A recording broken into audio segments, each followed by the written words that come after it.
Hi there, this is Oez. I figured to make your life easier, I do a video in English only. This video covers the lighting system. But please make sure to watch the videos also in German, because in the end, you need to know it in German anyway. Okay, let's get started. As mentioned already, I am sitting in the Audi Q2. And we start with the warning lights, the hazard lights. We have it here. So this is the hazard light. The conditions to use it, we use it. Anytime we have an accident, we use it. If the car breaks down, we use it. If the car gets pulled, we also use it. And finally, on the highway, if we see we're approaching a jam, we need to use it also. So let me repeat that. An accident, car breaks down, car gets pulled, or we enter on the highway a jam, we use the warning lights, the hazard light. Let's continue with the indicators. It's here on the left hand side, this handle here. To indicate right, we indicate right. If we turn right, it will cancel automatically.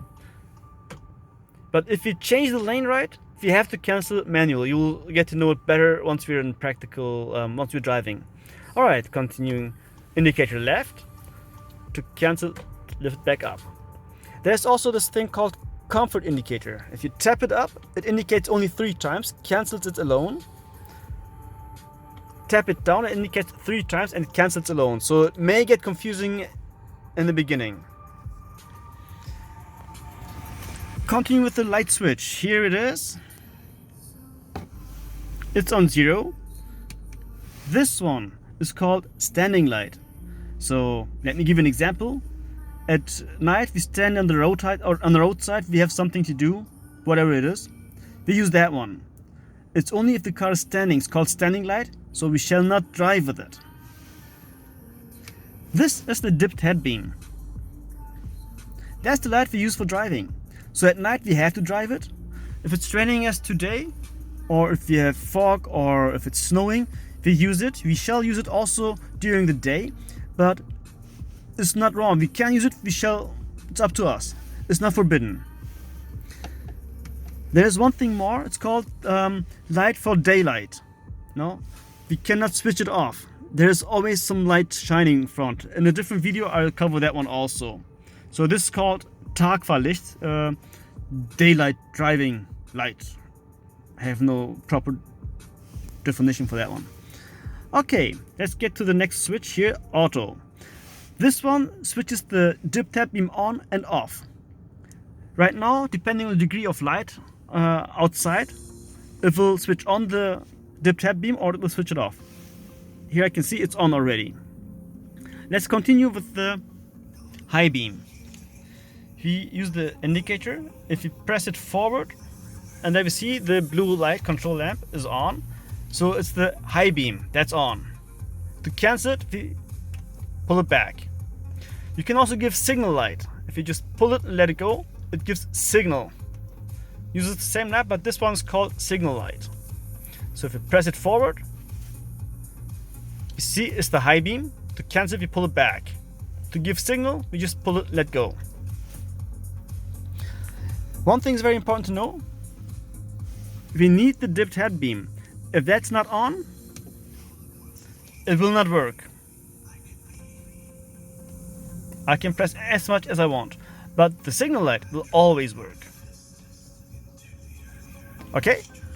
Alright, let's continue with the fog lights. We have the fog light and the fog rear light. This one is optional, not every car has it, but every car needs to have at least one fog rear light. So this one's called bad weather light also. So anytime you have heavy rain, heavy snow, heavy fog, you use this one. It's the fog light. The fog rear light, now I can tell the yellow control light is on. It's already switched on. We use that if we have fog and the fog is quite heavy. You cannot see more than 50 meters. So that's the condition when you use the fog light, fog rear light. So heavy fog and vision less than 50 meters. Let's switch it off. And then there is this thing called parking light. So let me switch off the engine. Well, the ignition. All right, remove the key, open the door and lift the indicator. There you go, park light. Now it's only on the right hand side, so front right and rear right light are on. If you indicate left, it will be on the left hand side. So you may ask, you may wonder which light to use. Depends on where you park. Always to the road center. So if you're parking on the right hand side, we'd use the indicator left. If you park on the left hand side on a one-way street, we'd use the indicator right. It must have conditions. If the street lights are off, or if there are no street lights at night and it's quite dark, you run the risk of getting hit, or you run the risk your car gets hit. That's why you use the parking lights. So you show each traffic participant, any car, that there is something, so they can see and they can tell how wide it is.